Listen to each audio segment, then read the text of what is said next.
Hi, I'm Natalia Tejeda, and this is Experience CTN, where we learn more about CTN's volunteers and producers who have supported community media over the past years. I'm here with community producers Jim and Karen Schaefer. Welcome. Hi. Thank you. So let's get started. Can you tell me a little bit about how did you hear about CTN? We got involved because I read about it in the newspaper, and then I was also at that time bothered by the current discussions of books on commercial television, which I thought were terrible. So I was thinking about starting up a program, so I called up and signed up for one of the introductory workshops. And when was that? 22 years ago. Wow, so you've been at CTN for a really long time. Yeah. Very cool. So what workshops did you take? Well, the first one was the introductory, and then they had a series where you could learn, production and direction and all that stuff, and we took the whole thing. Both of you did? Right, the production, the whole series, so that we'd be qualified to do a program. Never done television before. No. And how did you like the workshops? I liked them, but yeah, we had other workshops later that helped refine our skills, which we needed. Yeah, very cool. So what programs have you produced here at CTN? Pretty much our own program, Riprap, the program of academic books. And we started out in a kind of primitive thing, and I was telling you the story before about I debated whether I was going to be the host or not, because I'd never been in front of a camera. And this one guy thought he would do it. Right. And I didn't think he was the appropriate person, so I decided I would do it. So for the first 5 years, I struggled with that thing of being in front of the camera. But I managed to survive the experience. And you're here today. How give you tips of how you conquered that fear, I guess, that broke down those barriers? Just have to do it. Just repetition. No, you have to get into a stance of just doing it, and getting used to it, getting acclimated. So, Jim, you host, and what else do you do for the show? I select the books, talk to the guests, do all that stuff. I do post-production, and Karen does all the technology, the cameras and stuff. Karen, what drew you to the technology side of production? Yeah, I have a background in photography and journalism and visual communication, so I naturally became the videographer. It was kind of a family affair where everyone got involved. We have 4 kids, and everyone took a part of it. They were like in junior high and high school. Oh, fun. And we had some friends helping out, and like Patrick, our oldest, was interested in fundraising and web design. Dan, one of our twin sons, he did web design and computer technology, and Ted, business management, and then our daughter, Marie, she helped stage and make the guests comfortable, so we all had a role in it to make it work. Very cool. So why a show about academic books? I know you were starting to say that you were disappointed by the quality of book review on television. Why academic books? Well, I have a background in academic literature. Okay. And I happen to think it's the most exciting literature that you can get involved with. If you take a look at the programs we've done, you can see that. So we've done stuff that's really cutting edge. Yeah. And kind of push the envelope as far as what kind of programs we did. We've done programs on AIDS, on abortion, all kinds of things. One of our first guests was William Miller from the law school, and he was talking about the anatomy of disgust. Okay. And, first of all, he's a very smart guy, but you had to know that he was basing it on a discussion of Melancholy by John Burton in 1650. Wow. So, and then another early guest we had was Robert Haas, who's a U.S. poet laureate, and very nice guy, but very, erudite. And I enjoyed that interview. So it was with guests like that we established ourselves. But it was always, I felt, important to have a conversation. I was never the kind of host that would jam the microphone in the guest's face and essentially tell them what they had to say. I was just along for the ride. It was whatever the guest would do. And then we just let it unfold from there. Right, cool. And where did you get the name from, Riprap? Well, it's a poem by Gary Snyder, the former poet laureate, and it goes like this: lay down these words before your mind like rocks, placed solid by hands in choice of place, set before the body of the mind in space and time. Solidity of bark, leaf, or wall, riprap of things, cobble of Milky Way straying planets.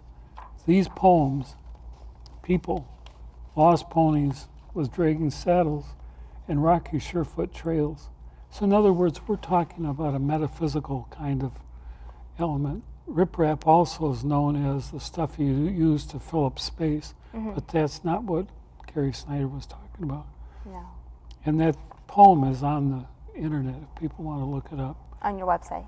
No. On the Oh, you regular mean like in the internet yeah. to look up the actual poem. Well, how about we take a look at your actual program? Hello, this is Jim Schaefer, executive producer and host of Riprap, the academic book television program. My guests today are Reed Hamilton and Steve Rush, authors of an intriguing new book, Better Get It in Your Soul, What Liturgists Can Learn from Jazz. Welcome to Riprap. Thanks. Good to be here. If you don't have all that sound going on, then you have to look at the inner self, Yeah, or whatever is yeah. on the interior, which I found that fascinating. And it's sometimes silence is very, very difficult to deal with. You know, the research has shown American conversation, there is no silence. Mm-hmm. The people talk on top of each other, and if there's a gap of more than 20 or 30 seconds, people get very uncomfortable. Mm-hmm. You know, and so I think a deliberate attempt to set aside that interruptibility. And that's something that I learned from Bill Flynn, was just to listen for silence. And to appreciate its importance in liturgy. You know, that's how we get into the presence of God and situate ourselves for worship. Well, we should point out the New Western hymnal did have some political repercussions with Congress, you know, and there was this reaction. You sing the national anthem, it better be in English. It certainly did. It had repercussions of perhaps a sort that the people who made it didn't imagine would happen, right? The people who created the song were more about immigration reform, solidarity, you know, in the face of that. And then Congress, well, both houses turned around and said, basically, you can't, it's not allowed, or it's not, it's not allowed to produce recordings and give performances of the Star Spangled Banner or the Pledge of Allegiance in other languages. Maybe this can be questioned too. What reality is? Well, there's a synergy between event and interpretation of the event. You know, when you come into office and you think it's one set of circumstances and you arrive and find out it's something much different, the state doesn't have $2 billion in some account that can just wash We that all wished away. we did, but Yeah. no, it was a gift that kept on giving, and you know, and then compounded, of course, by globalization and the experience of losing all of these manufacturing jobs.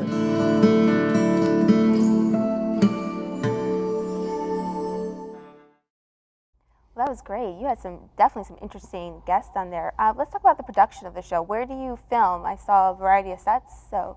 Yes, we did several on-location sets, and one of our early ones was in New York City. We interviewed William Bowen at the Mellon Foundation, and that was a road trip. At that time, we were using the big Panasonic Supercams, so we've gone from the huge Panasonics down to, you know, into the digital world. And when we went out to New York City, we had like 5 or 6 cases of equipment, because this was big equipment in the late 1900s, early 2000. And Jim dropped me off at the corner of New York City, you know, cars going by It was and right everything. after 9/11. Oh, wow. No, So we had it. Yeah. it was, yeah, anyway. So we had to be careful. You know, I couldn't just leave the equipment, and then No. Jim had to find a place to park. And then, you know, he finally, seemed to take a while, but we finally found a place to park and got in. And then there was some confusion because there's a radio crew coming in the same day, and they thought we were a radio crew. And so they had assigned us a tiny room, and obviously we needed more. But finally we got set up in a much bigger space, and everything worked out with that. Then we also went out to Colorado, remember? University of Colorado at Boulder. Larry Fry, professor of anthropology there, yeah. Not anthropology, communications. He did communication activism. We did 2 books by him, and the one we were going out to Boulder for was teaching communication activism. But that one was a special treat because we could use the university studio. Oh, And nice. so that was totally different. I mean, using their equipment and everything. And then on location in Ann Arbor, we did a lot at University of Michigan. Rackham Graduate School, we did Earl Lewis, Dean of the Graduate School. And when we did that one, it's a huge auditorium. I had everything all set, cameras, audio, remember? And as we were starting, you know, got recording, and then all of a sudden I realized one of the cameras, like right now, if you notice, one of the cameras wasn't working. You know, I thought, wow, what are we going to do? But the And the camera first on year- Earl was working, yeah. The person we were interviewing was the dean of the graduate school. And the camera on me stopped working. Oh, no. And the guy's pretty suave, but he was Yeah. starting to get nervous. So we went ahead and shot it, Right. you know, acting as though the camera on me was okay, and then we had to go back and reshoot it. Oh, so did you like splice that together in post editing? Yeah, yeah. Oh, Oh, So yeah. we just were shooting Jim, so imagine the editing, yeah. splice all that together. So that was a major thing. And then when we did Fernando Cornel, professor of anthropology, at his house, tried to accommodate faculty schedules. And when I was plugging in lights and everything, I kept blowing the fuses. You know, this is someone's house; they're not meant for all that. Right. All this. So I figured out the combination to try and, you know, finally got it to work, and it turned out well. But I mean, we've had a lot of riprap struggles along the way.